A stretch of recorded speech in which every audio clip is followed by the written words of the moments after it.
Christmas Eve at the Morrison house in Westchester was always a production. Mom went all out, 12-foot tree in the foyer, professionally decorated, catered appetizers from Manhattan, champagne flowing from the moment guests arrived at 6 p.m. I'd driven up from Brooklyn that afternoon, hitting traffic on the Hutchinson Parkway for 90 minutes. My phone kept buzzing with Slack messages. Our engineering team was doing a late-night deployment. Our sales team had just closed a $3.2 million contract with a healthcare network, and our CFO needed approval on Q1 budget allocations. But none of that mattered as I pulled up to the house in my Honda CR-V. Not fancy. Not impressive. Just reliable. My brother Jake's BMW M5 was already there, gleaming in the driveway like a status symbol. So was Dad's Lexus and my sister Claire's Mercedes SUV. I grabbed my overnight bag and the wine I'd brought. A nice Napa Cab, $80, which I knew Mom would passive-aggressively comment on as thoughtful but modest, and headed inside. Rachel. Mom appeared in a red cocktail dress and heels. She looked me up and down with barely disguised disappointment. You wore jeans. I glanced at my outfit, dark jeans, a cream cashmere sweater and boots. Hi Mom. Merry Christmas. We have guests. The Andersons, the Chens, the Williamses. Couldn't you have worn something more festive? I'm festive. I'm here, aren't I? She sighed and took my wine. Well, come say hello to everyone. Your brother just got a promotion. Of course he did. The living room was crowded with family and friends.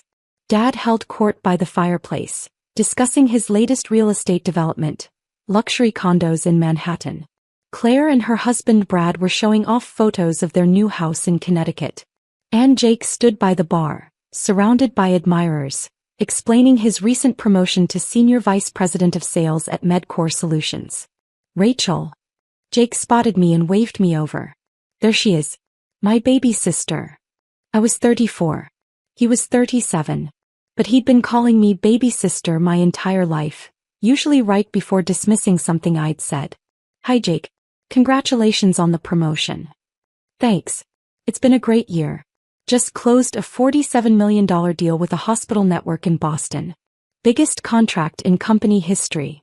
He turned to his audience. Rachel here works in tech. Don't you, Rach? I do. What's it called again? Your little startup. Cloud Medics. Right. Cloud Medics. He said it the way someone might say, adorable. What do you guys do again? Some kind of medical software. We provide cloud-based infrastructure for healthcare data management and analytics. Interesting. So like what IT support? Not exactly. We help hospitals and medical practices securely store, analyze, and share patient data across their systems. We integrate with EHRs, imaging systems, lab results, billing. Sounds complicated, Mr. Anderson interrupted. Is there a market for that? There is. Healthcare data is incredibly fragmented. We help solve that problem. Jake laughed. Rachel's being modest. Her company is basically a hobby, right, Rach? You work from your apartment. I work from our office in Manhattan. You have an office? He seemed genuinely surprised. We do. Near Bryant Park. How many people work there? Like 5. More than that. 10. 15. He was grinning now, enjoying himself. Claire and Brad had joined the conversation along with several family friends. We have 380 employees, I said quietly. Jake blinked. 380? Yes. Doing what exactly? Engineering, sales, customer success, operations, finance. Standard company functions. He exchanged a look with Dad. And this is profitable? Yes. How profitable are we talking? Like break even? Making a few $100,000. I could have told him. Right then. I could have said we'd just closed $127 million in revenue, that we'd raised $240 million across 3 funding rounds, that our last valuation was $680 million, that we had 847 healthcare clients including 12 of the top 20 hospital networks in America. But I didn't. We're doing fine, I said instead. Jake laughed again. Fine. Cute. Look, Rach, I'm not trying to be mean. But your little online thing isn't a real business. Not like what I do. MedCore has 4,000 employees globally. We generate $2.3 billion in annual revenue. We're publicly traded. That's a real company. Jake, Mom said gently, I'm sure Rachel is doing her best. I'm not saying she's not. I'm just being honest. Most startups fail. It's statistics. Rachel's been doing this for 6 years now? If it hasn't taken off by now, it's probably not going to. No offense. None taken, I said, even though offense was definitely taken. Maybe it's time to think about getting a real job, Dad suggested. Jake's company is always hiring. I'm sure he could make some introductions. Medcore would love someone with your technical background, Jake agreed. We need people who understand healthcare IT. I could get you an interview. Probably start you at $120,000, $130,000. Good benefits. Stock options. Real career path. Everyone was nodding encouragingly. Like they were doing me a favor. Like I should be grateful. That's generous, I said carefully. But I'm happy where I am. Happy in your apartment working on your little online thing? Claire spoke up for the first time. Rachel, be realistic. You're 34. Don't you want stability? Benefits? A 401k? I have all of those things. Through your startup? Come on. Jake put his hand on my shoulder in what he probably thought was a brotherly gesture but felt condescending. Look, I get it. You're proud. You've put years into this. But sometimes you have to know when to fold. There's no shame in admitting something didn't work out and moving on. Your little online thing isn't a business, Brad added, trying to be helpful. It's a learning experience. A stepping stone. Time to take what you learned and apply it to a real career. The entire room was looking at me with pity. Poor Rachel. Still playing entrepreneur at 34. Still pretending her little hobby was a real company. I set down my wine glass. I need some air. I walked out to the back patio and stood in the cold December night, breathing slowly. My phone buzzed. A Slack message from my COO David Martinez. David, deployment successful. 0 downtime. The engineering team crushed it. Me, excellent. Tell them great work. David, how's the family thing? Me, about as expected. David, they still think you're unemployed? Me, they think I'm running a hobby business from my apartment. David, incredible. When are you going to tell them? Me, I'm not. Let them figure it out on their own. David, you're evil. I love it. I went back inside after 20 minutes. The party had moved on to other topics. Nobody asked where I'd been. The thing is, they had good reason to be skeptical 6 years ago. In 2019, I'd quit my job as a healthcare consultant at Deloitte to start CloudMedics. Everyone thought I was insane. I'd had a 6-figure salary, partnership track, excellent benefits. And I'd walked away to solve a problem that most people didn't even know existed. Healthcare data was a nightmare. Hospitals had separate systems for patient records, imaging, lab results, billing. Nothing talked to anything else. Doctors wasted hours trying to find information. Patients' records were incomplete. Billing was a disaster. I'd seen it firsthand during my consulting work. And I knew there had to be a better way. The first year was brutal. I burned through $90,000 in savings. I lived on rice and beans. I taught myself cloud architecture and healthcare compliance regulations. I worked 18-hour days building a platform that nobody wanted yet. CloudMedics launched in 2020 with one client, a small medical practice in Queens that owed me a favor. We managed their data for $500 a month. Then COVID hit. Suddenly, every healthcare provider in America needed better data systems. Telemedicine exploded. Remote patient monitoring became critical. Data sharing across systems wasn't optional anymore. It was survival. CloudMedics was perfectly positioned. We had the technology, the compliance, the infrastructure. And we could deploy fast. By the end of 2020, we had 47 clients and $2.3 million in revenue. By 2021, we had 230 clients and $23 million in revenue. By 2022, we'd hit 520 clients, raised $85 million in Series B funding, and generated $67 million in revenue. This year, 2025, we had 847 clients, 380 employees, and $127 million in annual revenue. Our Series C round had valued us at $680 million. But my family had no idea.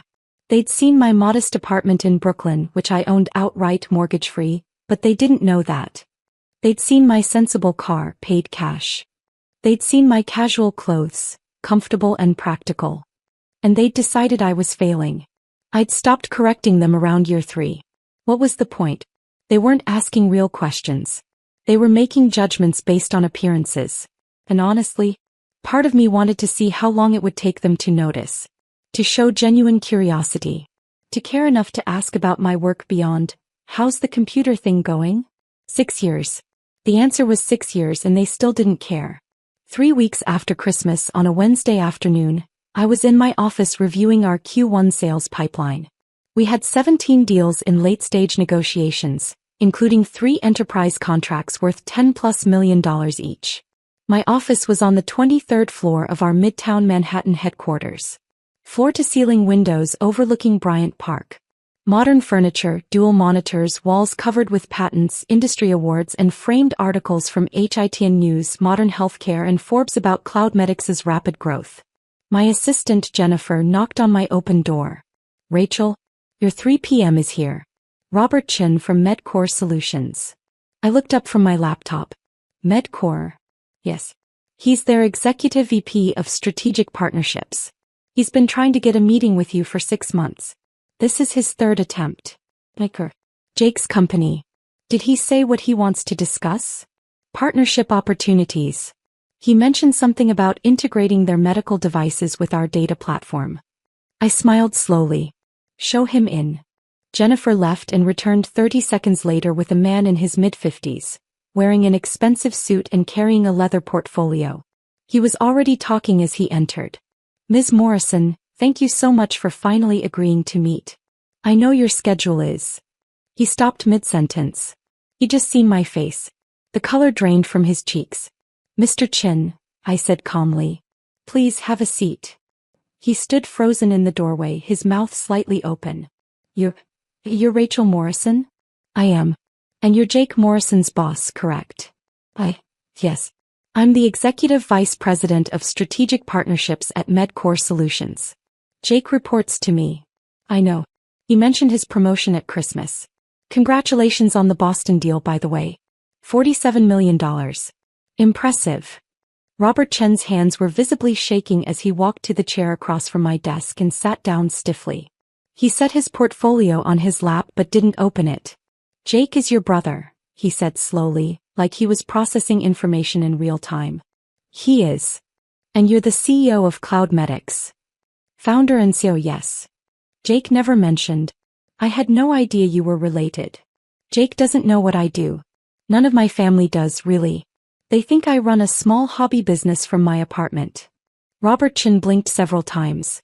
A hobby business. That's what they call it. My little online thing. He opened his mouth. Closed it. Opened it again. Ms. Morrison, Rachel, I need to apologize. At our office, Jake talks about his family occasionally. He mentioned he had a sister who plays entrepreneur with some tech startup. He made it sound like you were struggling. Like it was a side project that hadn't worked out. He thinks that because I let him think that. Why?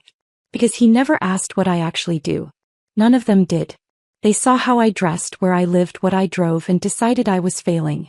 They never bothered to Google my name or my company. They just assumed. Robert Chin ran his hand through his hair. Oh my God. Jake has no idea that Cloudmedix is worth $680 million? No, he doesn't. I don't even know what to say. We've been trying to partner with Cloudmedix for over a year. We see you as the future of healthcare data integration. We wanted to discuss embedding our device data directly into your platform. It would be huge for both companies. I'm aware. I've read your proposals. All 3 of them. And I've been considering it. Your medical device technology is excellent. Your market reach is impressive. A partnership could work. Could work, he repeated. Not will work? I need to be sure any partnership serves Cloudmedix's mission and our clients' needs. That comes before everything else. Of course. Absolutely. He finally opened his portfolio and pulled out a presentation deck. I prepared a full proposal. Market analysis, integration specs, revenue projections. Mr. Chin, before we discuss business, I need to address something. He looked up. Yes. Jake can't know about this meeting. Not yet. What? I don't want him to find out I'm the CEO of Cloudmedics from you. He'll find out eventually, but on my timeline, not yours. Rachel, with all due respect, Jake is one of my senior VPs. If we're going to partner with Cloudmedics, he'll need to know. He'll be involved in the integration planning. Then we won't partner. He stared at me.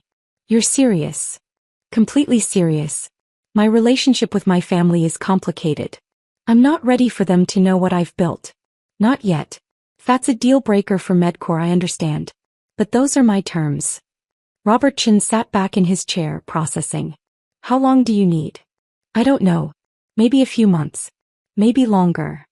Rachel, I've been chasing this partnership for over a year. Cloudmedics is the crown jewel of healthcare data platforms.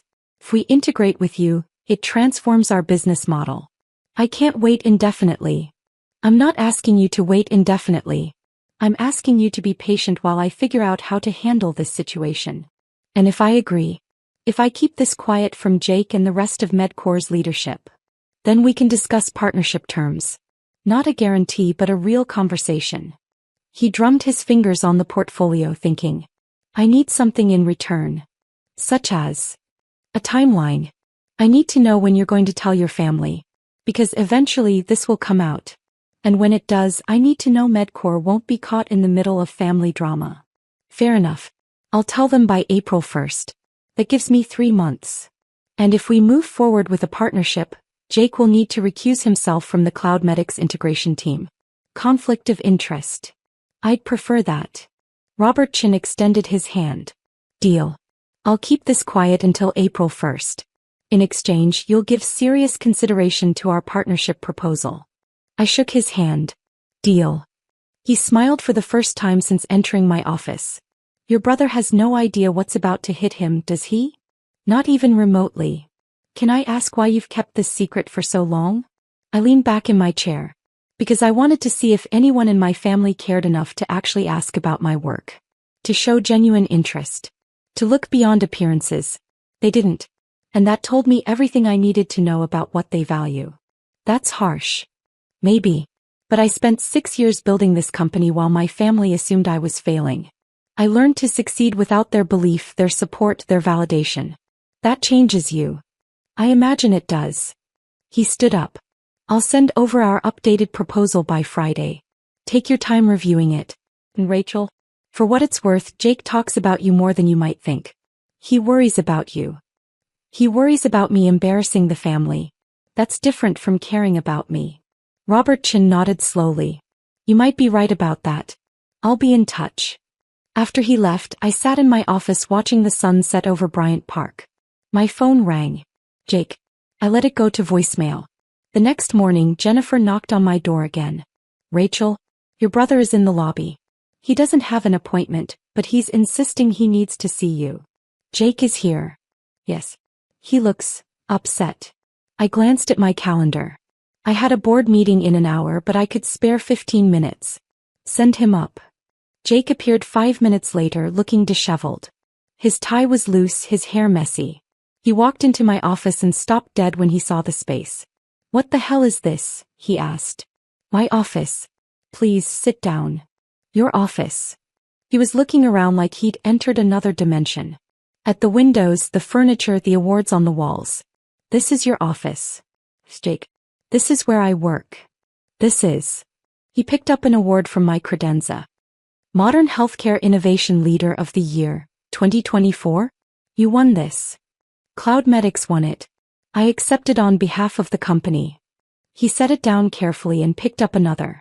Forbes 30 Under 30 Healthcare Technology 2021. You were in Forbes. I was. He found a framed article on the wall. TechCrunch. Cloudmedics raises $240 million Series C at $680 million valuation. He read it out loud, his voice getting higher. The company, led by founder and CEO Rachel Morrison, has grown from a one-person operation to 380 employees and $127 million in annual revenue in just 6 years. He turned to face me. What the fuck, Rachel? Language. Don't do that. Don't act calm. He was breathing hard. My boss just called me into his office. Robertson. My fucking boss. He told me he met with you yesterday. He said you're the CEO of Cloudmedics. He said you've been the CEO this entire time. He said our company has been trying to partner with your company for a year. All true. Why didn't you tell us? You never asked. That's bullshit. We asked about your work all the time. You asked if I had a job. You asked when I was going to get a real career. You made fun of my little online thing. You offered to get me an entry-level position at your company. That's not asking about my work, Jake. That's dismissing it. He ran his hands through his hair. At Christmas I said, oh God, I said your startup wasn't a real business. You did. In front of everyone. Yes. And you just let me. I did. Why? I stood up and walked to the window. Because I wanted to see if you cared enough to look. To ask one real question about what I was building. To show actual interest in my life instead of judging it based on appearances. We cared. We were worried about you. You were embarrassed by me. There's a difference. That's not fair. I turned to face him. Jake, you work in healthcare technology sales.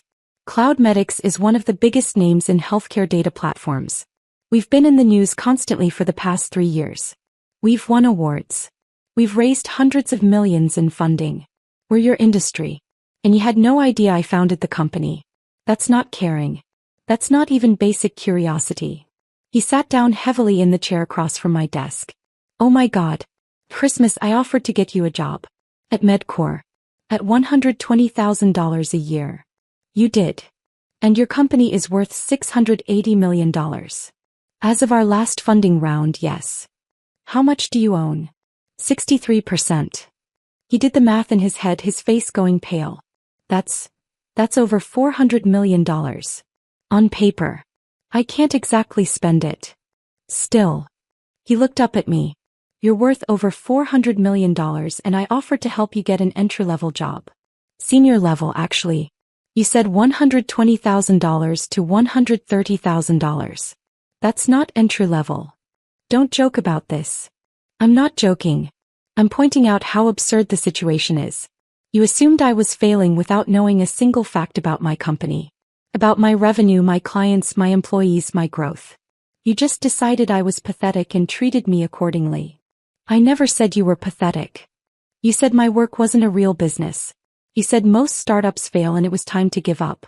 You said I was still playing entrepreneur at 34. What's the difference? Jake covered his face with his hands. I'm such an asshole. You are. But you're not alone. The entire family thinks the same thing. Does Mom know? Dad? No. They think I run a hobby business from my apartment just like you do. When are you going to tell them? Eventually. When I'm ready. Rachel, this is huge. You can't keep this secret forever. I can keep it as long as I want. It's my company, my success, my choice.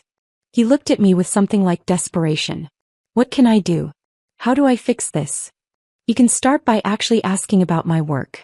Real questions. Not judgmental comments disguised as concern. Questions that show genuine interest in what I'm building and why it matters. Hey, yes. He took a breath. Tell me about Cloudmedics. What do you do? How does it work? I spent the next 45 minutes explaining my company to my brother. For the first time in 6 years, he actually listened. He asked questions. Real questions about our technology, our business model, our clients, our growth strategy. By the end, he was shaking his head in disbelief. You built all of this. By yourself. While we all thought you were failing. I had help. Great employees, supportive investors, early clients who took a chance. But yeah, I built it. I'm so sorry, Rachel. For Christmas, for all of it. I should have believed in you. You should have been curious about me. Belief without knowledge is just blind faith. Fair point. He stood up. Can I tell you something? Go ahead. Robert Chin, my boss, he's been obsessed with partnering with Cloudmedics for over a year. He brings it up in every leadership meeting. We need to integrate with Cloudmedics. They're the future of healthcare data. I had no idea he was talking about your company. I had no idea my little sister was the CEO he couldn't stop talking about. How does that feel? Honestly, surreal. And humbling.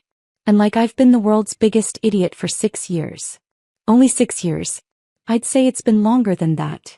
He laughed a real laugh. You're going to hold this over me forever, aren't you? Absolutely. I deserve it. He walked to the door then paused. Are you going to partner with Medcore? I'm considering it. Your technology is good. But I need to make sure any partnership serves my clients first. Of course. That makes sense. He hesitated. For what it's worth, I'm proud of you. I should have said that years ago. I'm proud of you. Thanks, Jake. When are you going to tell Mom and Dad? Soon. Maybe at Easter. I haven't decided. They're going to lose their minds. I know. After he left, I sat in my office for a long time processing. My phone buzzed. A text from David, my SU. David, how'd it go with Jake? Me, about as expected. He's in shock. David, is he going to tell your family? Me, I asked him not to. We'll see if he can keep his mouth shut. David, $20 says he tells everyone within 48 hours. Me, deal. I think he'll last at least a week. Jake lasted 3 days. On Saturday morning my phone started blowing up. Mom, Dad, Claire. Everyone calling at once. I let them all go to voicemail. Finally Mom left a message. Rachel Marie Morrison, Jake told us everything. About your company, about your office, about your valuation. Why didn't you tell us? Call me back immediately. I called David instead. You owe me $20, he said immediately. Yeah. Jake cracked. 3 days. I'm actually impressed he lasted that long. What should I do? About what? My family. They all know now. So, let them process it. You don't owe them an immediate explanation. They're going to want to talk. Of course they are. But that doesn't mean you have to drop everything to make them feel better about underestimating you for 6 years. Take your time. He was right. I spent the weekend ignoring calls and texts. By Monday I had 43 voicemails. On Tuesday I finally texted the family group chat. Me, I'm aware Jake told you about Cloud Medics. I'll come to Sunday dinner to discuss. Until then, please give me space. Sunday dinner at my parents' house was the most awkward meal of my life. Everyone was there. Mom, Dad, Jake, Claire, and Brad. All sitting around the dining table staring at me like I was a stranger. So, Dad said after 20 minutes of painful small talk. Cloud Medics. Yes. $680 million valuation. That was our Series C round, yes.